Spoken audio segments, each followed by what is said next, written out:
नमस्कार, मी प्रतीक्षा. न्यूज 24 मराठीमध्ये आपल्या सगळ्यांचं स्वागत आहे. तर एक नजर टाकूया आजच्या महत्त्वाच्या घडामोडींवर.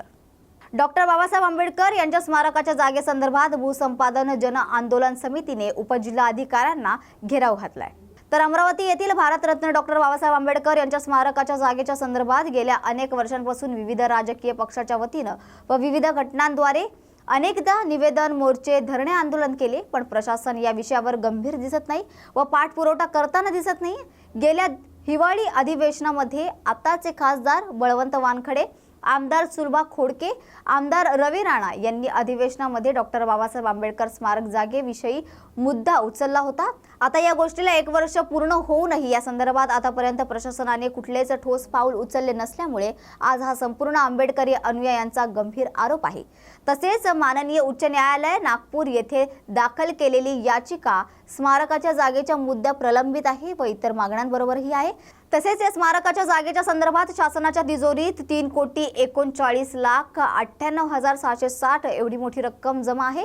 तर 24 एप्रिल 2023 रोजी स्मारकाच्या जागेच्या संदर्भात अमरावती जिल्हाधिकारी कार्यालयासमोर 1 दिवसीय धरणे आंदोलन केले होते. सदर आंदोलनाची दखल जिल्हाधिकारी सौरभ कटारिया यांनी घेतली. त्याचबरोबर आपल्या समक्ष कक्षात संपूर्ण विभागाचे प्रमुख अधिकारी हजर होते. आज भारतरत्न डॉक्टर बाबासाहेब आंबेडकर स्मारक भूसंपादन जन आंदोलन समितीच्या वतीनं उपजिल्हाधिकारी यांना घेराव घालण्यात आलाय. डॉक्टर बाबासाहेब आंबेडकर स्मारकाच्या जागेसंदर्भात लवकरात लवकर निकाली काढा, अन्यथा 10 दिवसानंतर संपूर्ण राजकीय पक्ष, विविध आंबेडकरी संघटना व समाज रस्त्यावर उतरल्याशिवाय राहणार नाही, असा इशाराही त्यांनी यावेळी दिलाय. काही 1 वर्षापासून डॉक्टर बाबासाहेब आंबेडकर स्मारकाच्या जागेसाठी 1 वर्ष अगोदर आम्ही इथं आंदोलन केलं होतं. तेव्हा जिल्हाधिकारी साहेबांनी आम्हाला सांगितले होते की आम्ही हे जागेचा पूर्ण आम्ही जो विषय आहे हा आम्ही तुम्हाला करून देऊ, ती जागा तुम्हाला हस्तांतरित करून देऊ. पण आता 1 वर्ष झालं. त्यानंतर अमरावती शहरातील, अमरावती जिल्ह्यातील किती धार्मिक स्थळे, किती मंदिर अशा ठिकाणी निधी टाकण्यात आला, सर्व गोष्टी झाल्या. पण या ठिकाणचे भूमाफियांनी सुद्धा या ठिकाणच्या जागा बळकावटल्या. त्या जागेचे पैसे भरून शासनाने त्यांना सपोर्ट केला. मात्र डॉक्टर बाबासाहेब आंबेडकरांच्या स्मारकासाठी आतापर्यंत कोणी समोर येत नाही. म्हणून आम्ही या ठिकाणी डॉक्टर बाबासाहेब आंबेडकरांच्या स्मारकाच्या विषयाला घेऊन आज सन्माननीय जिल्हाधिकारी साहेबांना स्मरणपत्र दिले की 10 दिवसाच्या आतमध्ये जर हा विषय तुम्ही मोकळा केला नाही तर आम्ही 10 दिवसानंतर पूर्ण आंबेडकरवादी संघटनेच्या वतीनं आम्ही या डॉक्टर बाबासाहेब आंबेडकर चौकामध्ये आमरण उपोषण करू. आणि असं आम्ही त्यांना ठिय्या, आता ऑफिसमध्ये आम्ही ठिय्या आंदोलन केले तेव्हा आम्ही त्यांना सांगितले. तिन्ही आमदारांनी त्यावेळेस प्रश्न मांडले होते विधानसभेत. नाही, खासदार काय करणार त्या विषयावर मी त्या 3 आमदाराच्या विषयावर आणि खासदारांच्या विषयावर या ठिकाणी बोलू शकत नाही. हे आम्ही 10 दिवसानंतर काय करू तेव्हा आम्ही ते आंबेडकरी जनता तुम्हाला रस्त्यावर दिसेल आणि या 3 आमदारांना काय धडा शिकू ते आम्ही तुम्हाला 10 दिवसानंतर तुम्हाला दिसेल. त्यांचे पुतळेसुद्धा आम्ही जाळू शकतो किंवा त्यांच्या घरावर जाऊन आम्ही निषेधही करू शकतो.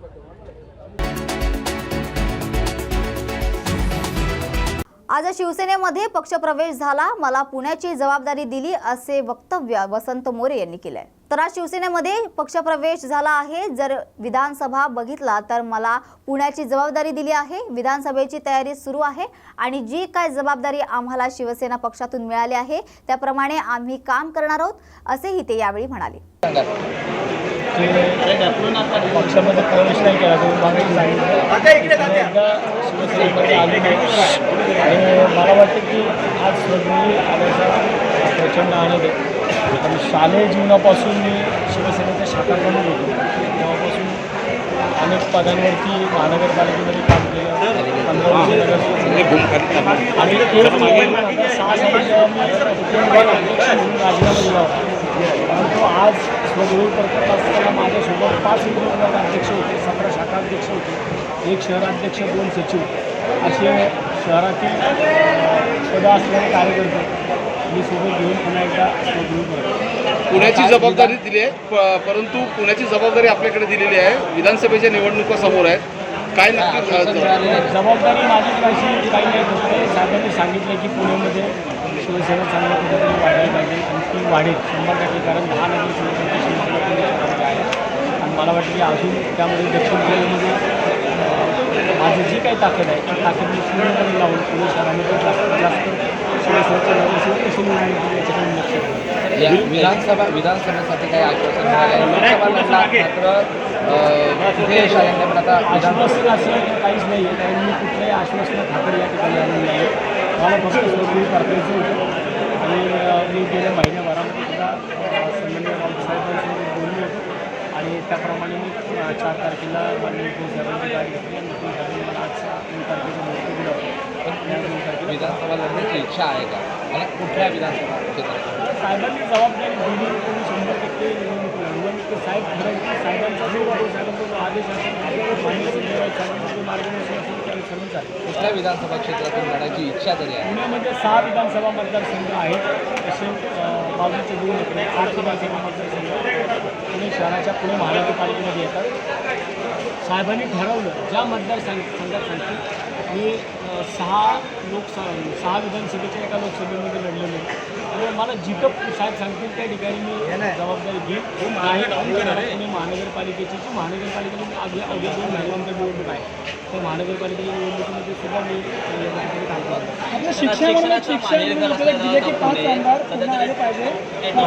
शिवसेना पुन्हा गेल्या महसूल करत असताना सर शिक्षणाचं मार्गदर्शन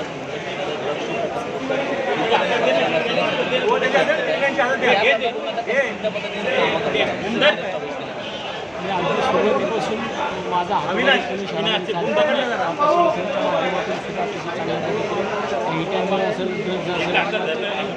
आत्महत्या चाललेली त्याच्या विरोधामध्ये शिवसेनेच्या माध्यमातून या पक्षाच्या माध्यमातून मला आता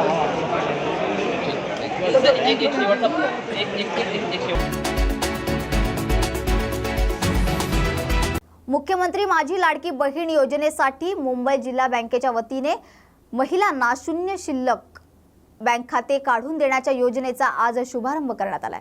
तर आज मुख्यमंत्री माझी लाडकी बहीण योजनेसाठी मुंबई जिल्हा बँकेच्या वतीने महिलांना शून्य शिल्लक बँक खाते काढून देण्याचा योजनेचा शुभारंभ झालाय. तर महिला आणि बालविकास मंत्री अदिती तटकरे यांच्या हस्ते हा शुभारंभ करण्यात आला आहे. यावेळी मुंबई बँकेचे अध्यक्ष आमदार प्रवीण दरेकर, उपाध्यक्ष सिद्धार्थ कांबळे, संचालक आमदार प्रसाद लाड, शिवसेना नेत्या मनीषा कांदे, आमदार उमा खापरे, नितीन बनकर यांसह बँकेचे अधिकारी आणि कर्मचारी देखील उपस्थित होते.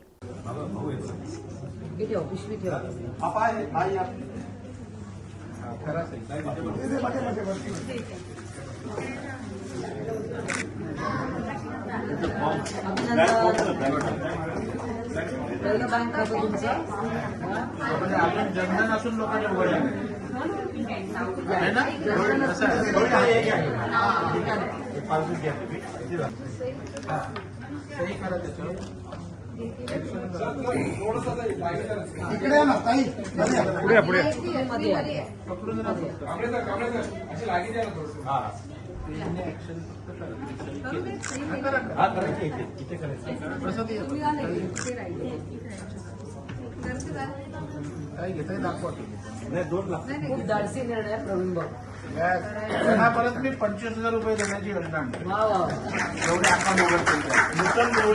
दुसरे लाडके बंधू झाले.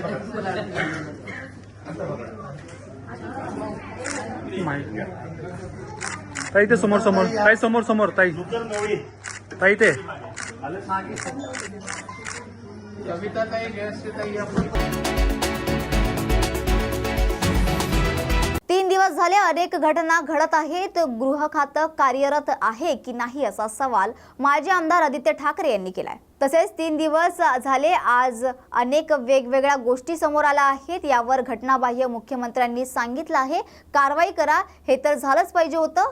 मिहीर राजेशहा याला अजून का नाही पकडलंय, नाकाबंदी लावा आता बोलले होते. जो आरोपी आहे तो अजूनही बाहेर का आहे, हा इतका भयानक प्रकार आहे. गृह खातं कार्यरत आहे की नाही माहित नाही असा टोलाही त्यांनी यावेळी लगावलाय.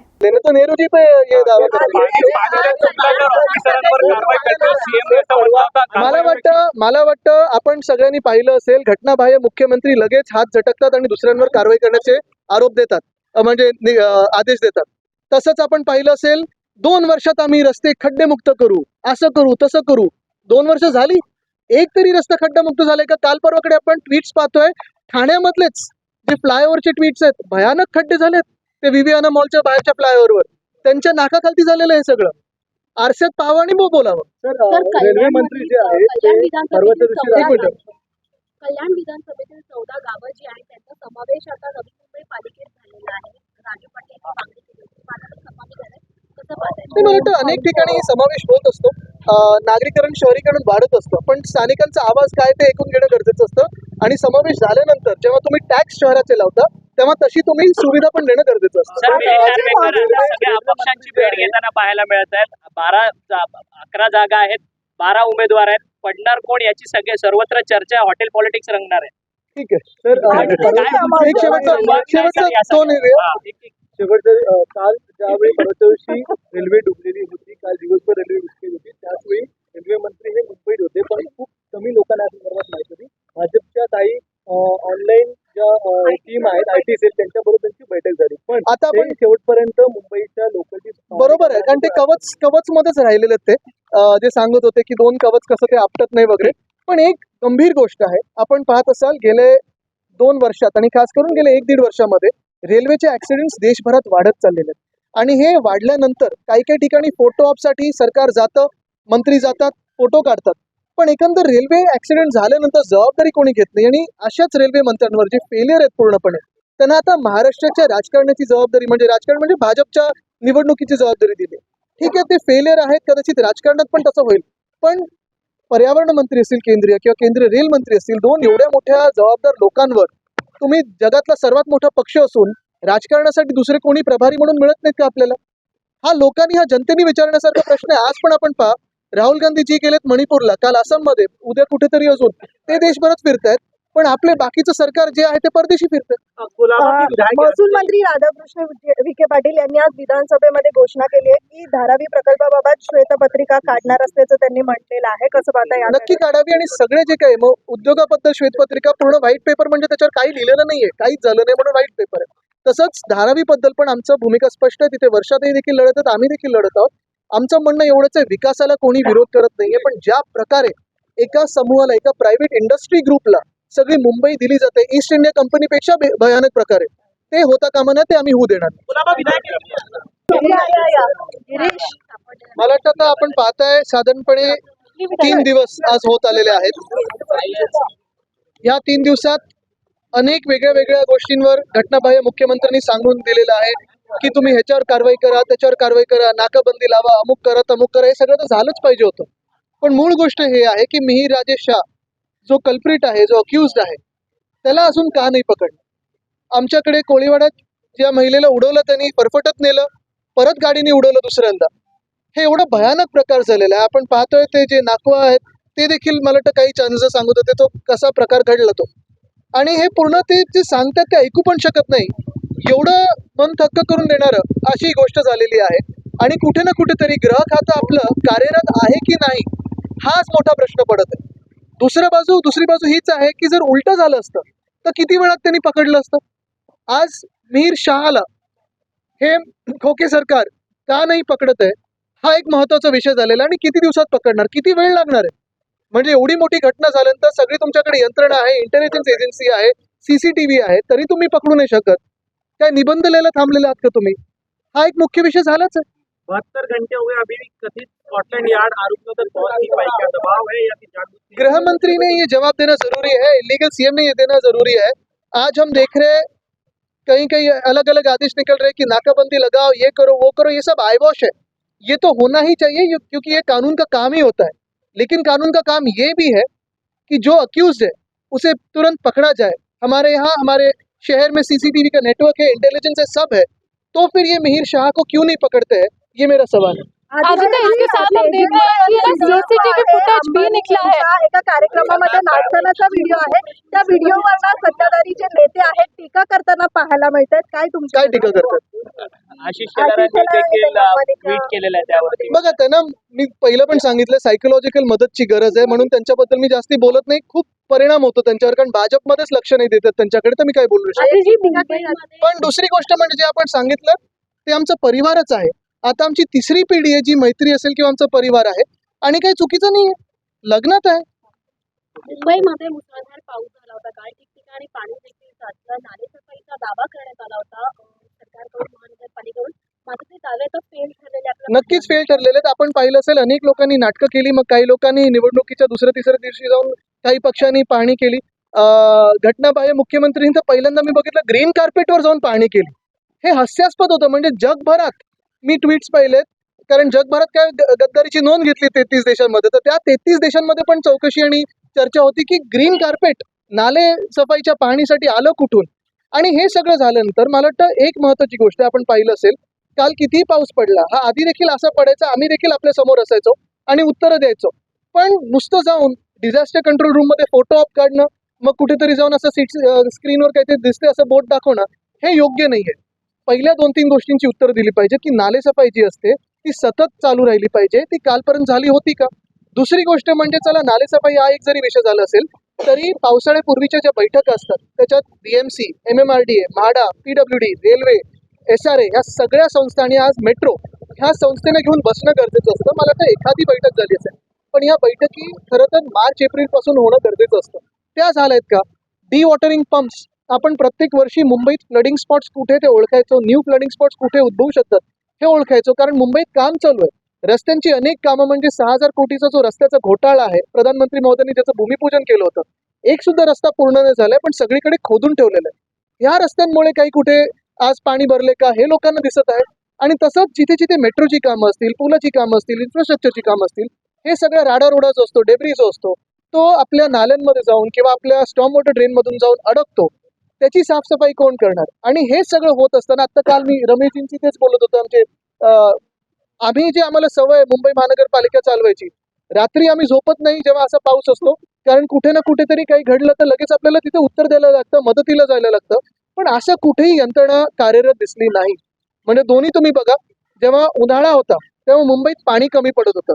आमच्याकडे कोळीवाड्यात असेल किंवा जी साऊथमध्ये अनेक ठिकाणी असेल, मुंबईभरात परळमध्ये असेल, अनेक झोपडपट्ट्यांमध्ये किंवा हायराईज सोसायटीमध्ये पाणी कमी पडत होतं. आणि त्याचं कारण एकच होतं, कारण निवडणूक असल्यामुळे पाण्याची कपात लावली नव्हती, राजकारण करायचं होतं. तेव्हा पाणी नव्हतं, ह्याच्यावरनं त्यांनी राजकारण केलं. आज आपण बघतोय पूर आलेला आहे. सभापती निवडणूक झाली पाहिजे, हे सरकारचं शेवटचं अधिवेशन आहे असं वक्तव्य अंबादास दानवे यांनी केले.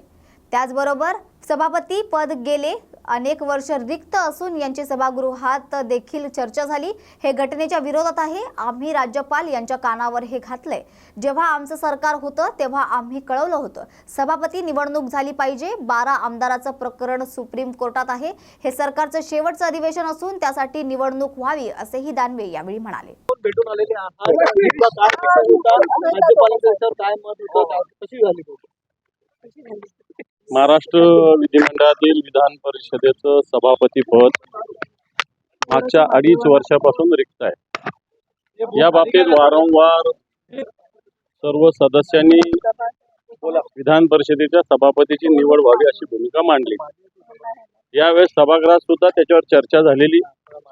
आणि एक संविधानिक पद 2.5 वर्ष रिक्त राहणं हे कायद्यात बसत नाही, घटनेच्या विरोधात आहे.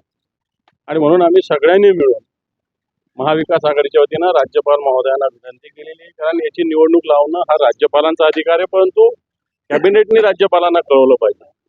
पण जी माहिती आम्ही घेतली आमच्या कॅबिनेटने त्यावेळेस कळवलेलं आहे, ज्यावेळेस आमचं महाविकास आघाडीचं सरकार असताना. परंतु या कॅबिनेटने अजूनही विधान परिषदेच्या सभापतीची निवडणूक घेण्याचं राज्यपालांना कळवलेलं नाही.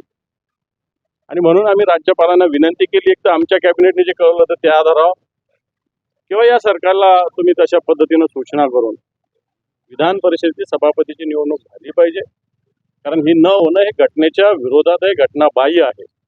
अशा प्रकारची भूमिका आम्ही मांडली. राज्यपालांनी या भूमिकेला सकारात्मक प्रतिसाद दिलेला आहे. सर, थोड्या वेळापूर्वी राज्याचे उपमुख्यमंत्री देवेंद्र फडणवीस यांनी देखील भेट दिलेली आहे. राज्यपाल कोट्यांचा 12 आमदारांचा विषय सातत्याने प्रलंबित आहे. तुमच्या वेळेस स्वतः राज्यपालांनी आडकाठी घातलेली होती तुमचं सरकार असताना. आता तोच प्रस्ताव मंजूर करण्याकरता कुठेतरी सरकार लगबग करते का? मला असं वाटतं ते प्रकरण सर्वोच्च न्यायालयामध्ये आहे, त्याच्यावर आता बोलणं काही योग्य होणार नाही, कारण ते प्रकरण अजून सुप्रीम कोर्टात आहे. या अधिवेशनात उपसभापतीचा जो रोल राहिलेला आहे, म्हणजे आपण सभापतीच्या एकतर्फी निवडणूक मागते, दुसरीकडे नो कॉन्फिडन्स ही दाखवलेलं आहे. त्याच्या आत्ता आम्ही सभापतीची निवडणूक त्वरित घेण्यात यावी, कारण हे सरकारचं शेवटचं अधिवेशन आहे. या सरकारला आता आम्ही बाय बाय करतोय, निरोपाचं अधिवेशन आहे. म्हणून त्याच्या आधी ही सभापतींची निवडणूक व्हावी या भूमिकेसाठी आम्ही आलेलो आहोत.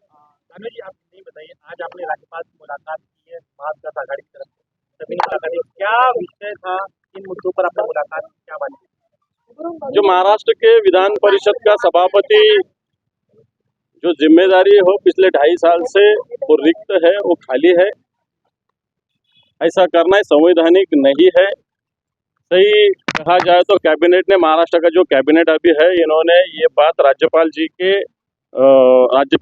को कहना था, लेकिन अभी तक उन्होंने वैसा इंटीमेशन नहीं दिया है। इसके पहले हमारा जो महाविकास आघाड़ी का सरकार था, जब महाविकास आघाड़ी के कैबिनेट ने राज्यपाल जी को वैसा इंटीमेट किया है। हमारी अब मांग है विधान परिषद के सभी सदस्यों की, महाविकास आघाड़ी की, कि विधान परिषद सभापति जो है वो तुरंत ये संवैधानिक पद पे नया व्यक्ति चुने जाना चाहिए। ये हमारी भूमिका है। राज्यपाल ने क्या आपको आश्वासन दिया? राज्यपाल जी ने हमको इसमें पॉझिटिव्ह सकारात्मक प्रतिसाद दिया है। शायद हो सकते हैं ये चुनाव जल्दी।